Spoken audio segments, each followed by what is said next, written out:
Bismillahirrahmanirrahim. Assalamualaikum warahmatullahi wabarakatuh.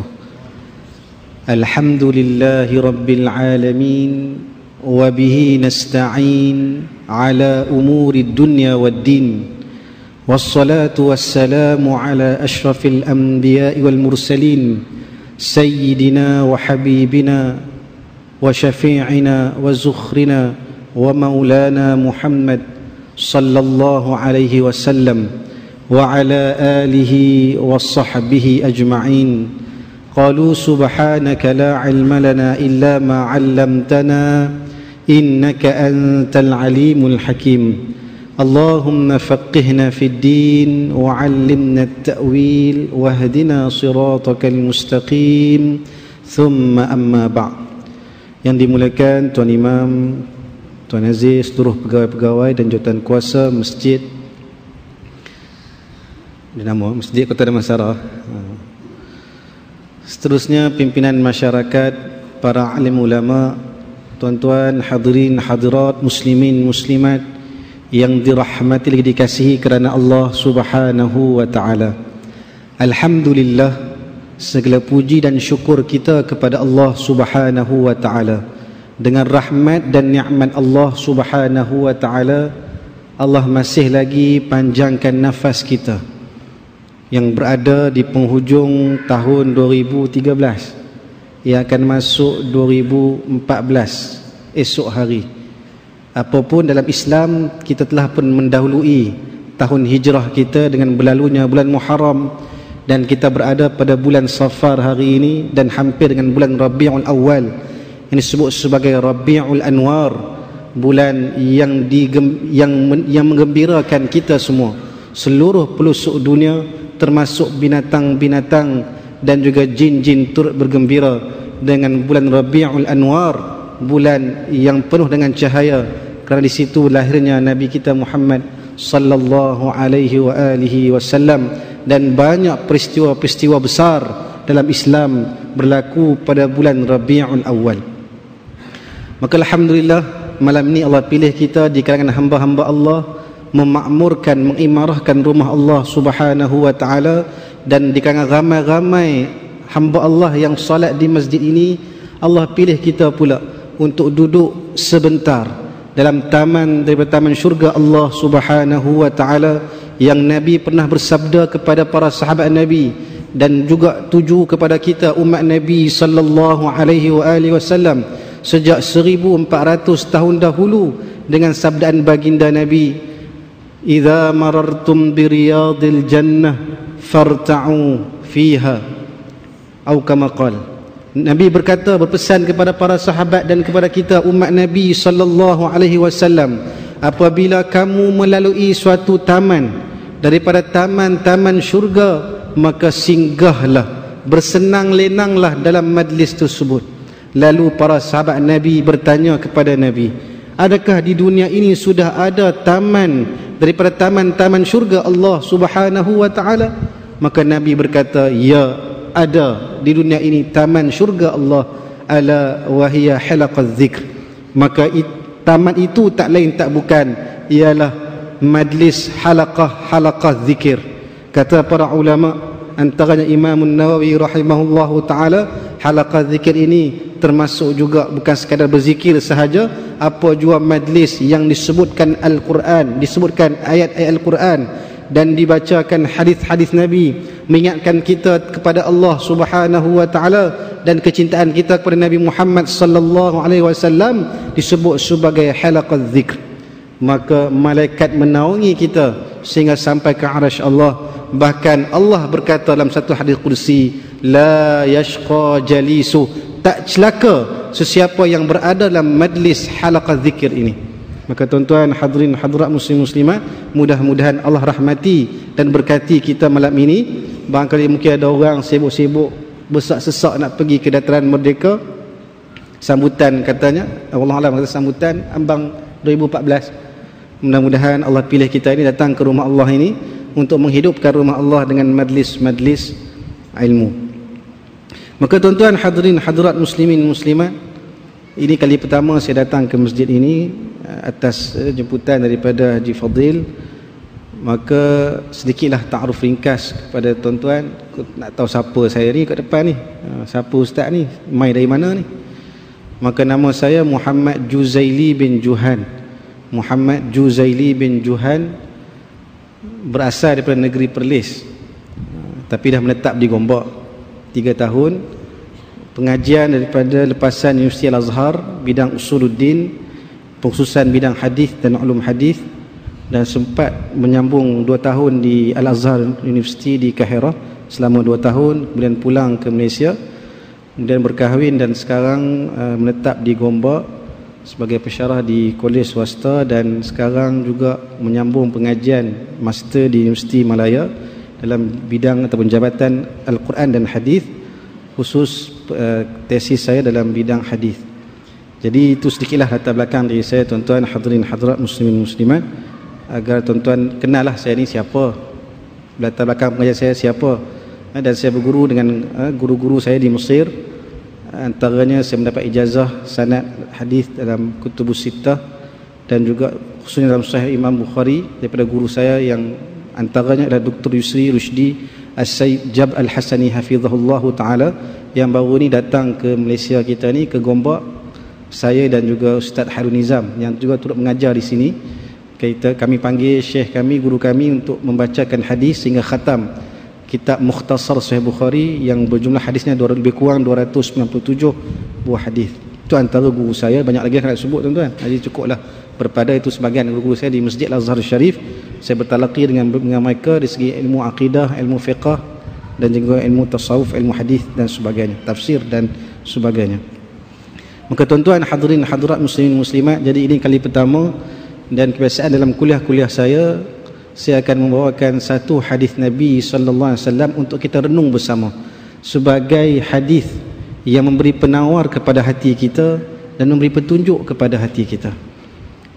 Dan saya di Kota Damansara ni, saya ada kuliah di masjid Surau Al-Falah, section 6 ke 9, tak ingat, section 6, 9 sekali. Maka malam ini tuan-tuan hadirin hadirat muslim muslimat, sebagai perkongsian bersama untuk diri saya, tuan-tuan hadirin hadirat muslimin muslimat, maka saya petik satu hadis Nabi daripada kitab Taujihatun Nabawiyah ala Tariq karangan Dr. Said Muhammad Nuh, antara ulama Al-Azhar Syarif, yang hadis pertama ini merupakan petikan daripada kitab Sahih Imam Muslim, Ibnu Majah dan Musnad Imam Ahmad bin Hanbal. Kenapa tuan-tuan? Biar kita basahkan telinga kita ini dengan mendengar pesanan-pesanan Nabi sallallahu alaihi wasallam. Karena kita ini tuan-tuan umat akhir zaman. Kita jauh jarak kita dengan Nabi. 1435 Hijrah telah berlalu, dan jarak kita dengan Nabi semakin tahun semakin jauh. Namun janganlah disebabkan jarak kita semakin lama semakin jauh dengan Nabi menyebabkan hubungan kerohanian kita dengan Nabi turut jauh. Maka antara cara nak mengikat hubungan kerohanian kita dengan Nabi sallallahu alaihi wasallam, yang kita mengaku kita sebagai umat Nabi dan Nabi kita mengaku Nabi sebagai Nabi kita, maka antara cara jalan kata para ulama ialah kita mendengar, membacakan, memperdengarkan hadis-hadis Nabi sallallahu alaihi wasallam, kerana hadis Nabi ini sebaik-baik petunjuk.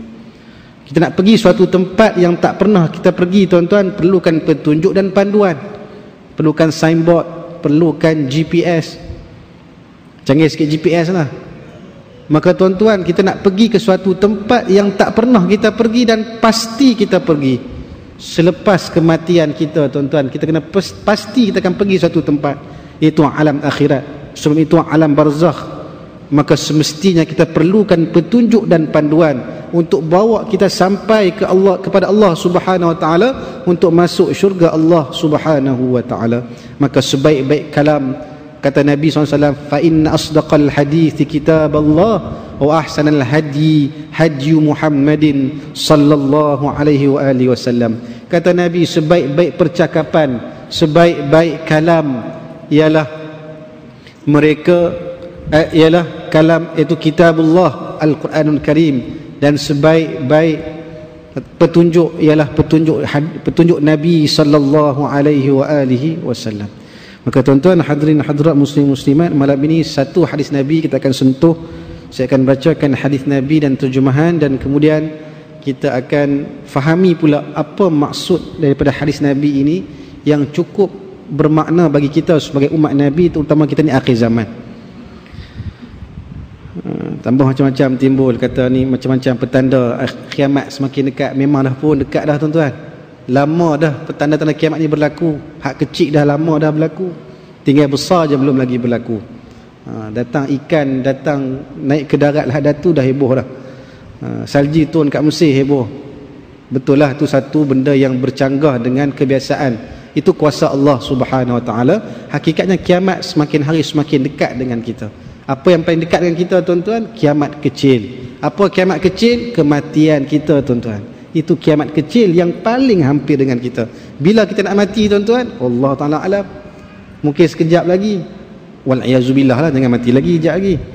Mungkin esok, mungkin minggu depan, mungkin bulan depan, mungkin tahun depan. Siapa tahu? Allah yang tahu bilakah ajal kita, dan kita pun tak tahu bila ajal kita. Yang kita tahu tarikh lahir kita, expired date kita, tak tahu bila kita habis tuan-tuan. Ini yang payah ni. Maka sebab itulah kita perlu kepada petunjuk dan panduan daripada hadis Nabi sallallahu alaihi wasallam. Wa anhu bihi qala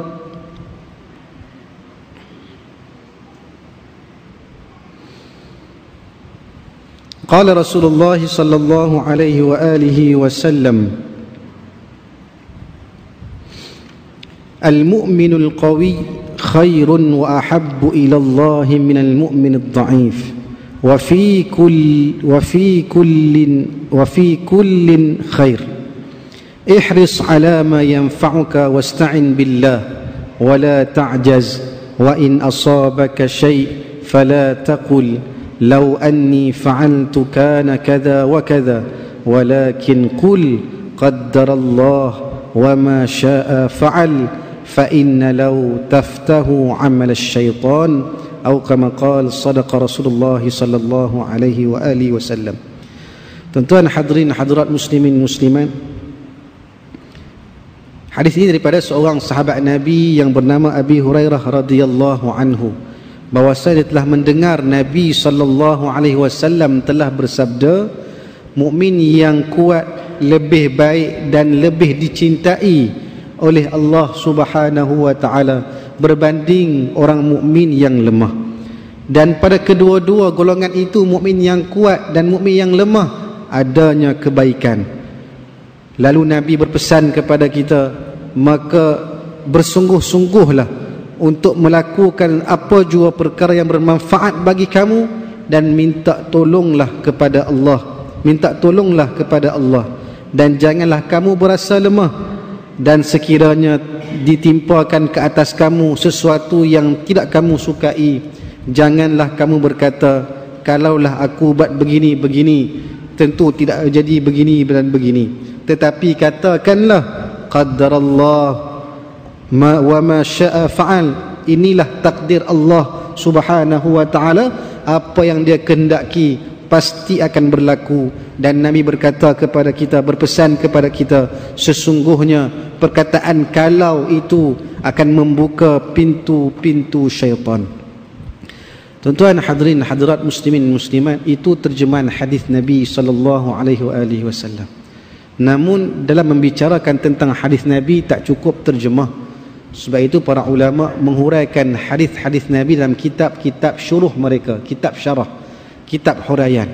Sebagaimana mereka mendapat hadis riwayat daripada Nabi, daripada sanad-sanad terdahulu, perawi-perawi hadis terdahulu, mereka juga mendapat ilmu hadis itu juga dari segi ilmu dirayah, ilmu kefahaman hadis tersebut, yang perlu kita fahami bersama tuan-tuan hadirin hadirat muslim muslimat, agar kita betul-betul menjadikan hadis Nabi ini sebagai panduan kepada kita tuan-tuan.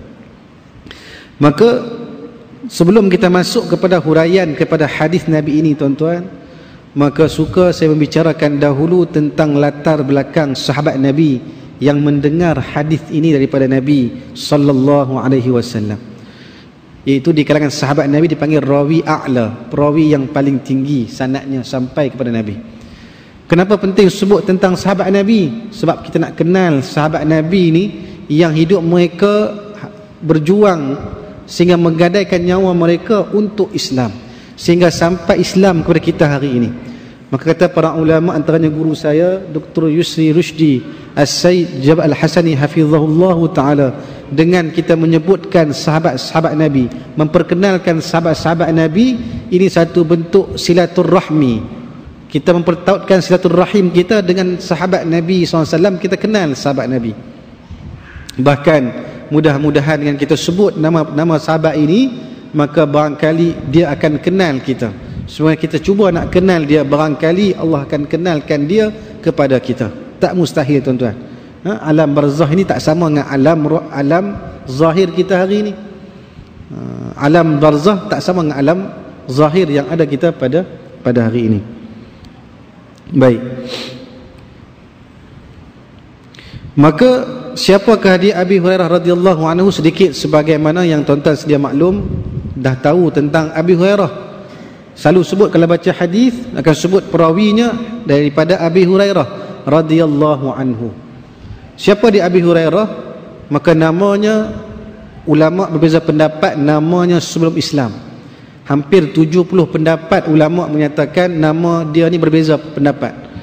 Adapun pendapat yang terkuat kata para ulama hadis ialah nama beliau sebelum Islam Abdus Syams bin Sakhar, iaitu hamba kepada matahari bin Sakhar. Itu nama terjemahlah, hamba kepada matahari bin Sakhar.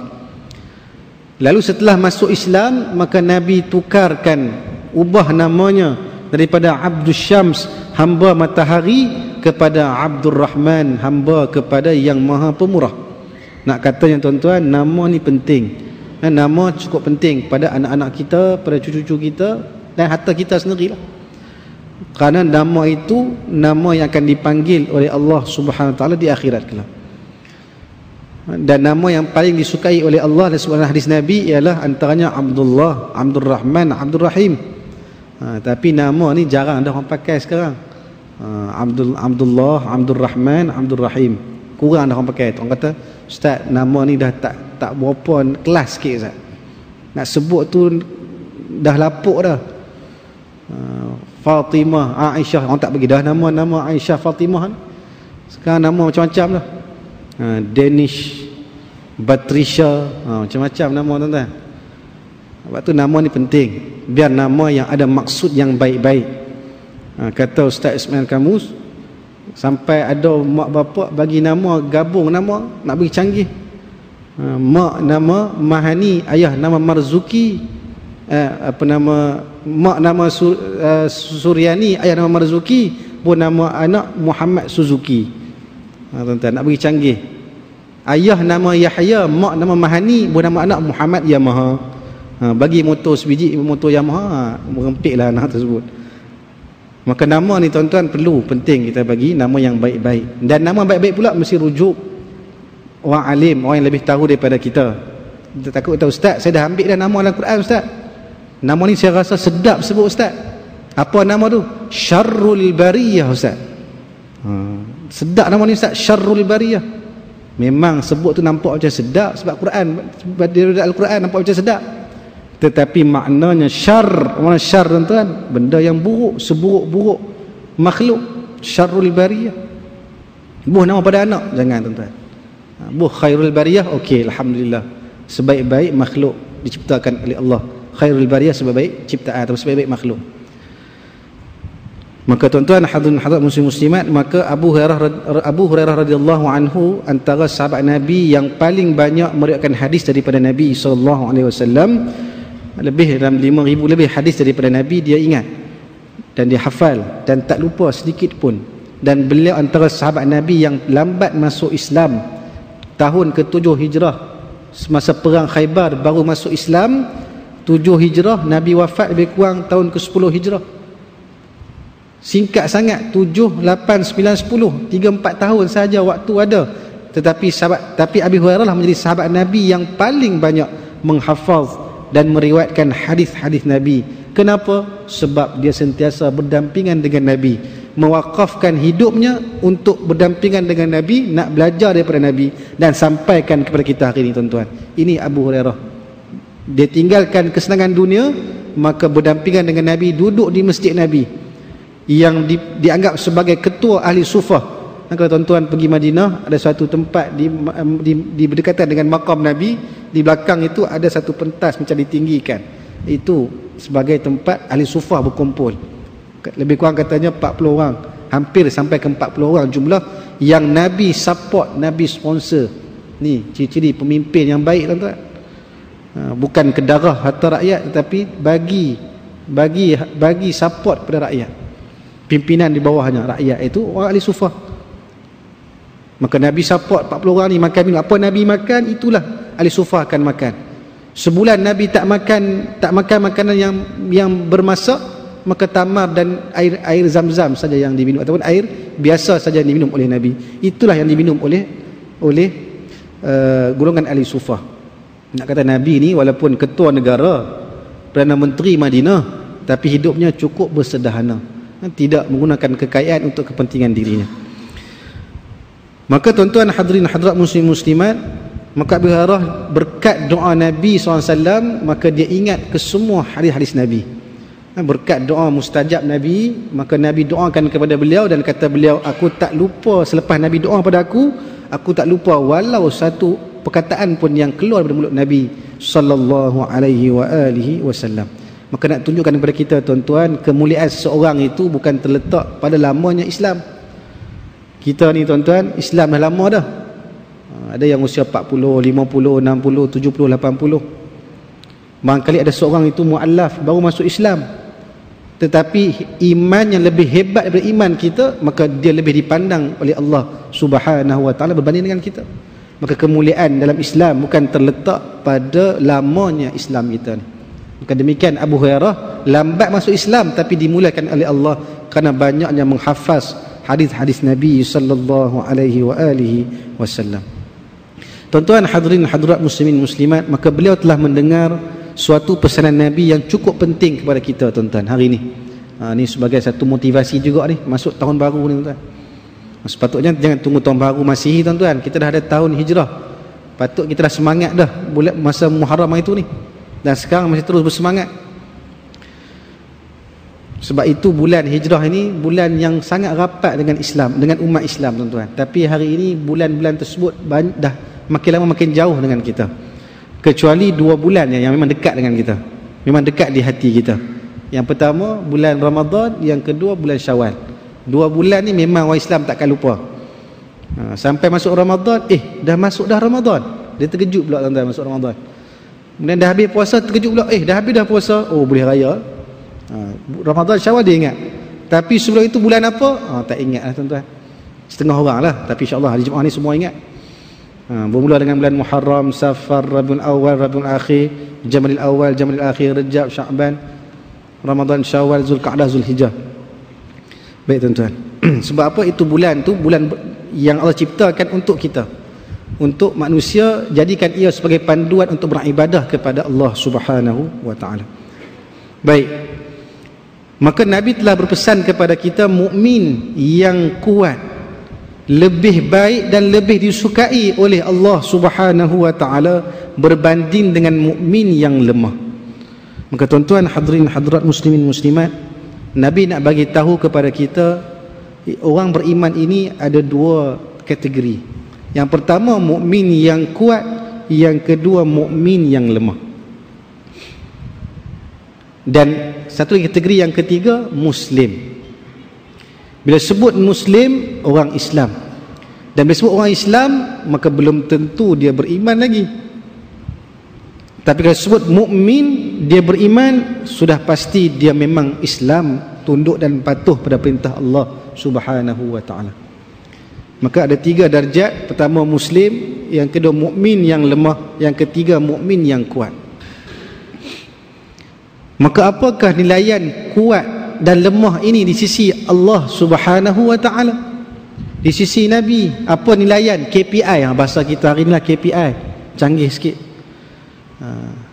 Apa KPI mukmin yang qawi dengan mukmin yang lemah ini?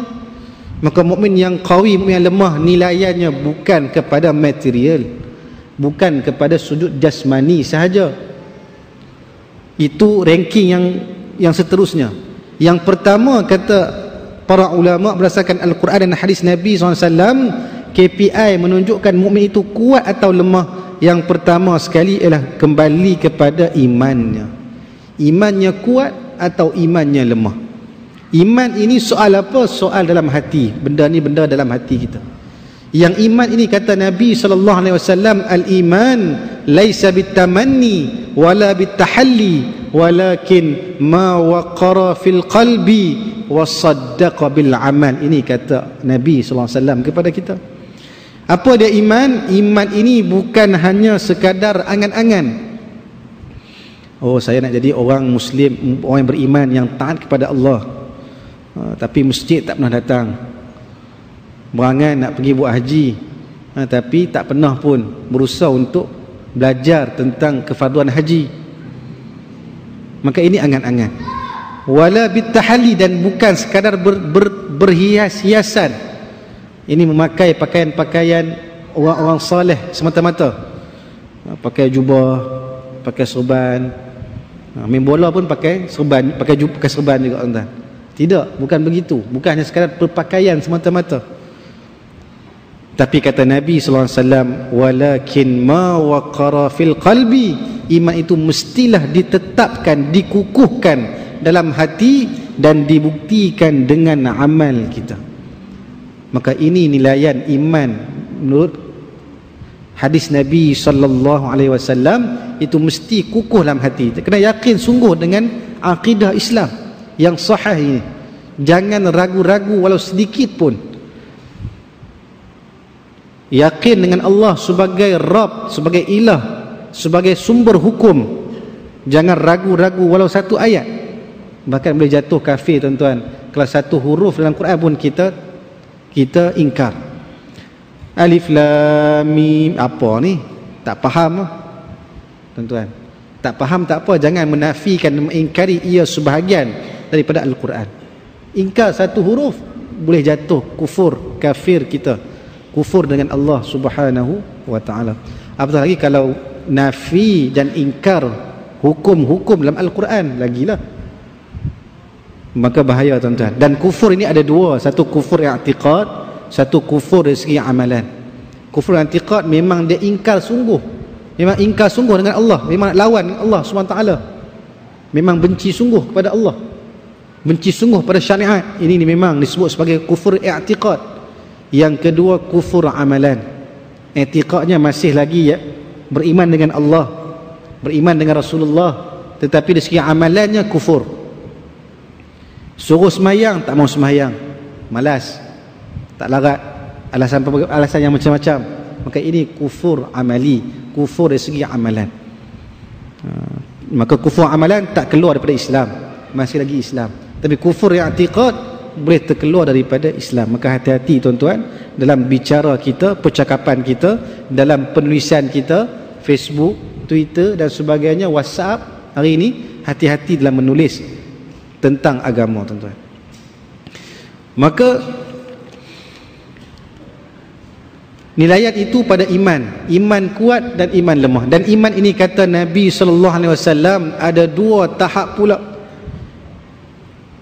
Kata Imam Ibn Abi Jamrah dalam kitab Syarah Mukhtasar Sahih Bukhari-nya, menyatakan pada kita, para ulama berdasarkan hadis Nabi menyatakan, menyimpulkan kepada kita, iman ini ada dua tahap. Tahap yang pertama imanun halawah, iman yang ada kemanisan.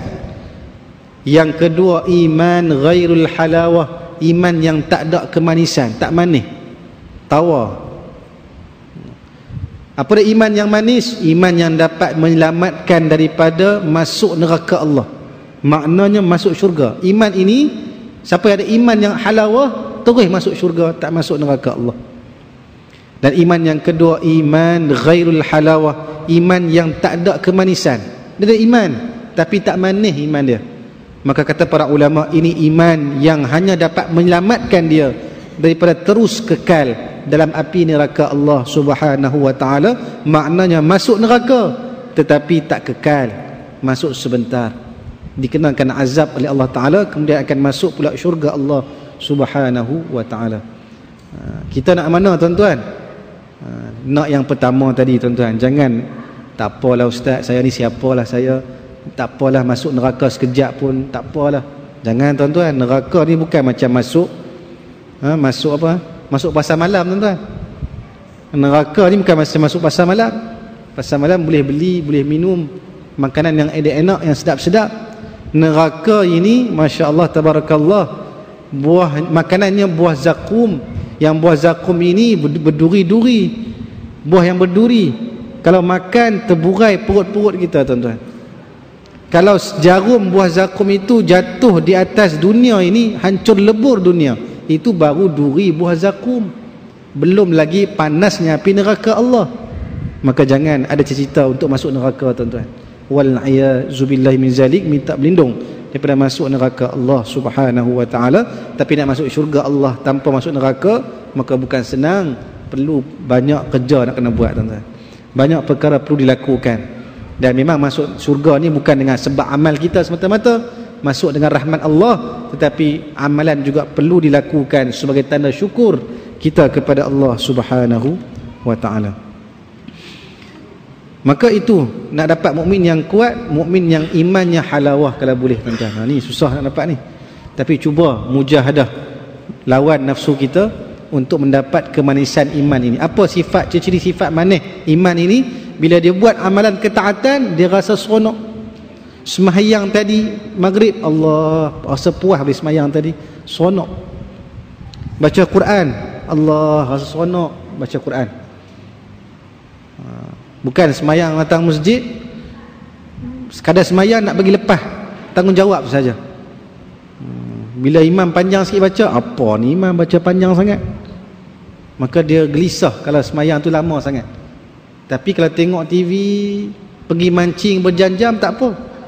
Tapi bila nak buat perkara ibadah, dia tak rasa gelisah bila lama-lama sangat. Sebab apa? Maknanya imannya belum lagi ada kemanisan bila nak melakukan ketaatan kepada Allah Subhanahu wa taala. Maka tuan-tuan hadirin hadirat muslimin muslimat, maka Nabi sebut kepada kita wa fi kullin khair, pada kedua-dua golongan tadi, mukmin yang kuat, mukmin yang lemah, adanya kebaikan. Mukmin yang baik, yang kuat disukai oleh Allah. Mukmin yang lemah tadi imannya, macam mana tak suka, Allah tak suka ke? Masih Allah suka, ada kebaikannya. Sebab selagi mana dia beriman kepada Allah, maka dia akan memberi manfaat kepada orang Islam lain dan kepada orang dan kepada manusia yang lain.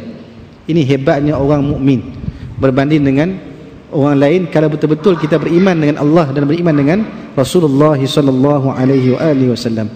Lalu Nabi berpesan kepada kita suatu wasiat cukup penting kepada kita.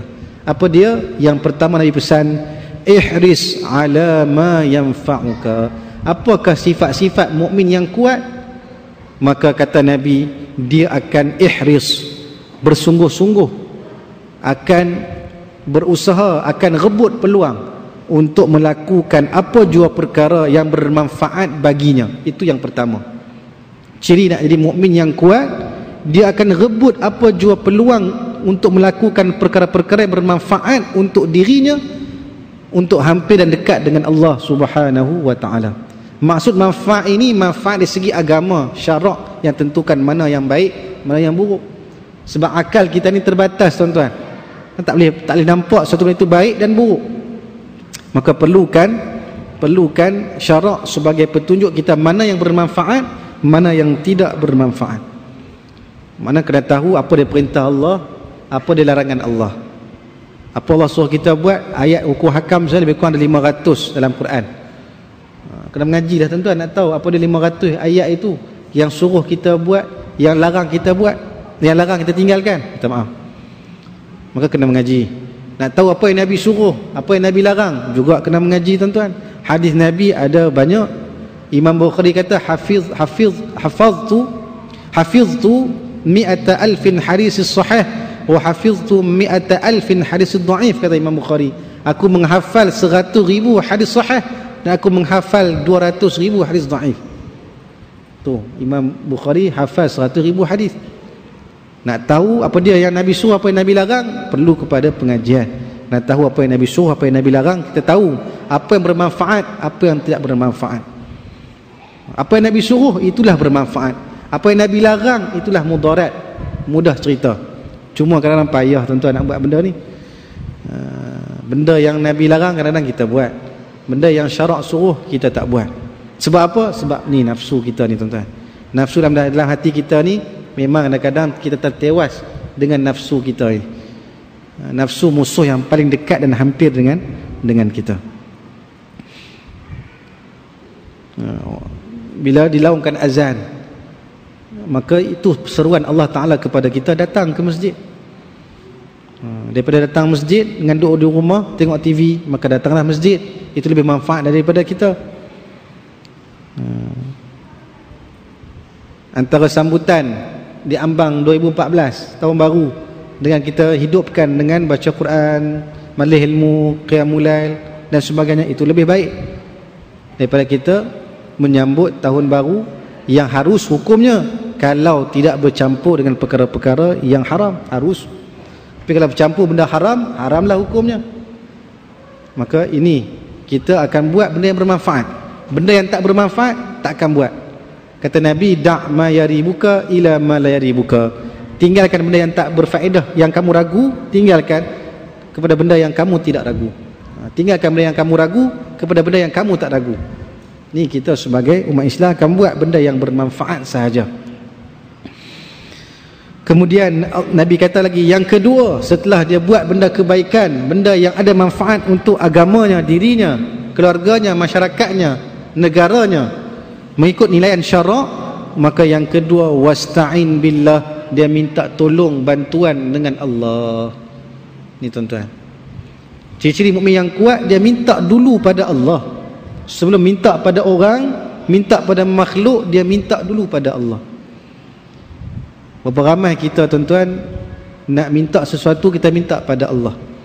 Hatta dalam perkara-perkara dunia sekalipun, akhirat memang kita minta pada Allah. Ya Allah, ampunlah dosa-dosaku, ya Allah, memang kita minta pada Allah.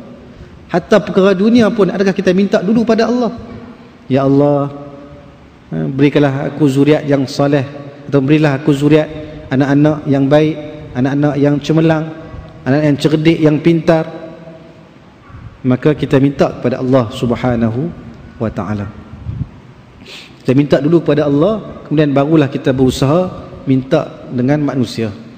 Kalau sakit, ditimpa musibah, kita mengadu dulu dengan Allah Subhanahu wa ta'ala.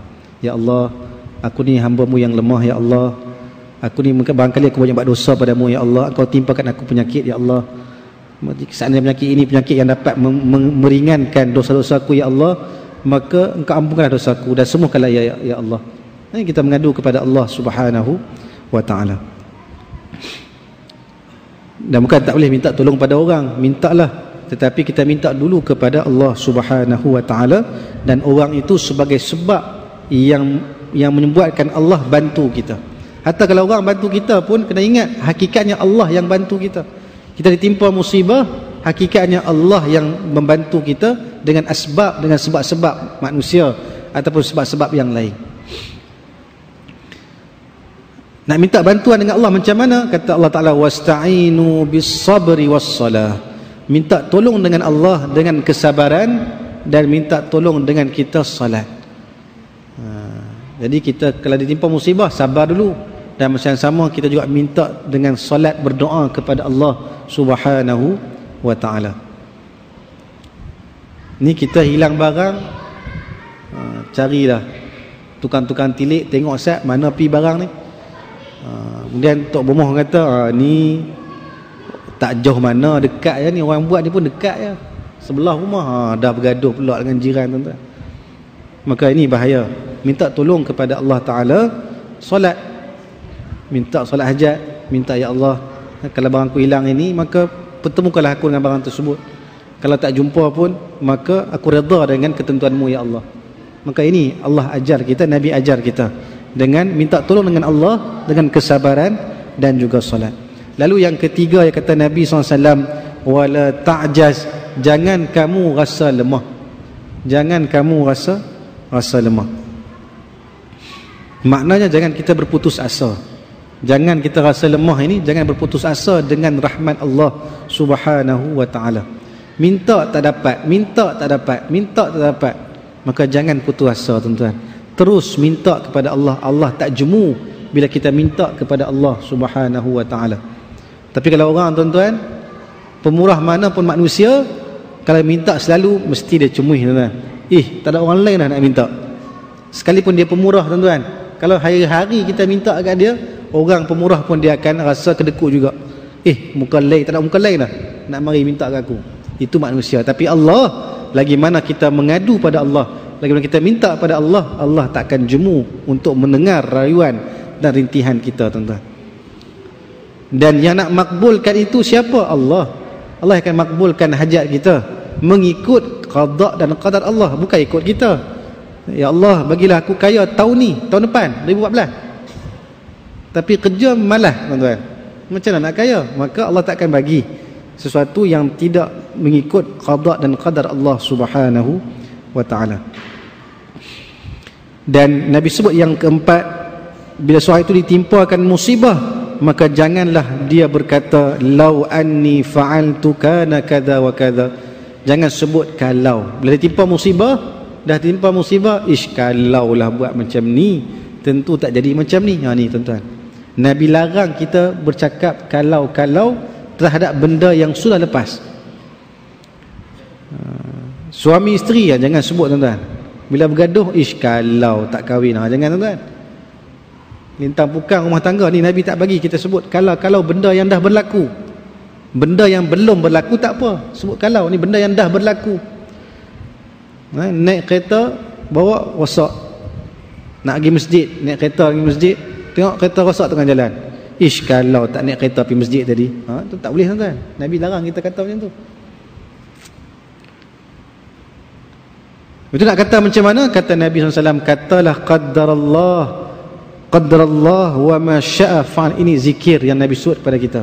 Ditimpa musibah, amalkan zikir ini, qaddarallah ma syaa fa'al, wa ma syaa fa'al. Inilah takdir Allah, apa yang Allah kehendaki pasti akan berlaku. Ditimpa musibah, kecurian, kebakaran, kematian dan sebagainya, maka jangan sebut kalau, tuan-tuan. Aksiden, kalau lah tak keluar tadi, tentu tak aksiden, jangan, tuan-tuan. Maka sebutlah qaddarallah wa ma syaa fa'al. Ini Nabi ajar doa ataupun zikir yang kita kena ucapkan kalau ditimpa musibah. Kenapa Nabi suruh cakap begitu? Sebab Nabi kata fa inna law taftahu amal syaitan. Sebab percakapan kalau itu akan membuka pintu-pintu syaitan. Syaitan akan datang mengganggu kita, fikir yang bukan-bukan, macam-macam lah. Akan fikir yang bukan-bukan sehingga menafikan qada dan qadar Allah Subhanahu wa ta'ala, yang qada dan qadar ini merupakan keimanan kita kepada Allah Subhanahu wa ta'ala. Maka tuan-tuan, hadirin hadirat, muslimin muslimat, maka ini sedikit sebahagian daripada hadis Nabi sallallahu alaihi wa alihi wasallam yang boleh kita jadikan sebagai panduan dan petunjuk kepada kita untuk menjadi mukmin yang kuat. Antara yang disebutkan tadi ialah mestilah berusaha bersungguh-sungguh melakukan ketaatan kepada Allah yang bermanfaat untuk kita. Kita bagi laluan kepada azan. Kita bagi laluan pada azan dan kita akan buat sedikit kesimpulan dan kita akan tangguhkan majlis kita.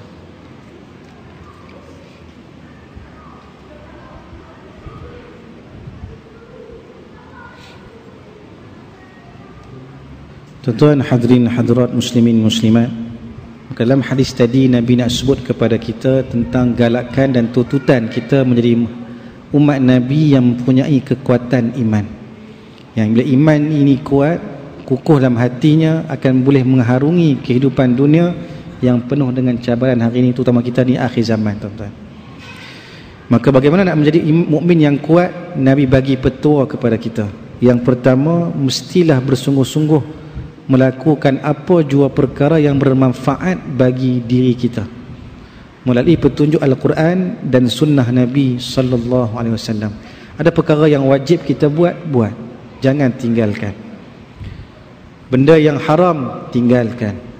Benda yang makruh, kalau boleh jangan kita buat walaupun makruh. Benda yang dibenci oleh Allah Subhanahu wa taala. Benda yang sunat kita lakukan untuk menampung benda-benda yang wajib yang kita tertinggal. Benda-benda sembahyang fardu, sembahyang 5 waktu kita dah buat dah, Sembahyang sunat kena buat tak? Digalakkan kita buat solat-solat sunat ini untuk menampung kekurangan-kekurangan yang ada pada solat fardu kita. Mungkin tengah solat fardu tadi teringat macam-macam, tengah lapar, fikir tengah sembahyang tadi tak khusyuk, maka solat sunat itu dapat menampung kekurangan-kekurangan yang ada pada solat fardu kita. Dan benda yang harus, yang tak bersangan syarak, bolehlah kita buat. Maka ini 5 hukum yang disebut oleh para fuqaha tentang hukum taklifi. Maka yang ni kita kena tahu, kena belajarlah dalam bab fardu ain. Tuan-tuan barangkali ada pengajian dalam bab fardu ain ini. Yang keduanya, Nabi suruh kita untuk minta bantuan, minta tolong dengan Allah Subhanahu wa taala, mengadu kepada Allah. Dan yang ketiga, jangan kita rasa lemah, jangan putus asa dengan rahmat Allah Subhanahu wa taala. Dan yang keempat, kalau ditimpa akan musibah, maka jangan kita sebut kalau-kalau, dan sebaliknya kita menyebut qaddarallah wa ma syaa fa'al. Maka mudah-mudahan syaitan takkan mengganggu kita untuk merosakkan iman dan akidah kita, sehingga kita menafikan qada dan qadar Allah. Maka itu beberapa kesimpulan yang boleh kita buat daripada hadis Nabi ini, yang mudah-mudahan kita dikurniakan oleh Allah Subhanahu Wa Taala menjadi mukmin yang tak banyak pun ada juga ciri-ciri mukmin yang qawi, mukmin yang kuat, yang Allah suka kepada kita, yang Allah lebih suka berbanding dengan mukmin yang lemah. Wallahu taala alam. Ada soalan? Boleh buka soalan? Ke tak ada? Tak ada soalan. Jadi kalau tak ada, ada soalan? Tak ada. Jadi kalau tidak ada sebarang persoalan, jadi mudah-mudahan Allah limpahkan kita semua akan kebaikan dan keberkatan oleh Allah Subhanahu Wa Taala kepada diri kita dan keluarga kita dan seluruh masyarakat kita, dan juga kepada negara yang kita cintai ini. Mudah-mudahan akan bertambah kebaikan akan datang walaupun ditimpa dengan pelbagai musibah kita pada hari ini. Maka mudah-mudahan Allah berikan perlepasan dan bukalah ruang-ruang untuk kita mendapat kebaikan, untuk kita melihat masyarakat dan negara kita ini dapat melaksanakan Islam secara sepenuhnya. Maka kena bermula dengan diri kita sebagai seorang Muslim. Tegakkan Islam dalam diri kita, insya-Allah Islam akan tertegak di depan mata kita dengan izin Allah Subhanahu Wa Taala. Namun itu satu tanggungjawab yang besar yang perlu kita lakukan sebagai seorang Muslim. Dan seorang Muslim bukan sekadar hanya melakukan 5 rukun Islam itu sahaja, sebaliknya banyak lagi tanggungjawab kita sebagai seorang Muslim, tanggungjawab kita kepada agama kita dan kepada masyarakat dan kepada negara kita. Itu maksud kita sebagai Muslim yang sebenar. Bukan sekadar hanya sembahyang, puasa, zakat, haji, dah selesai, saya dah Islam dah Ustaz. Tidak, belum cukup lagi kata Nabi SAW, sebab banyak lagi tanggungjawab kita.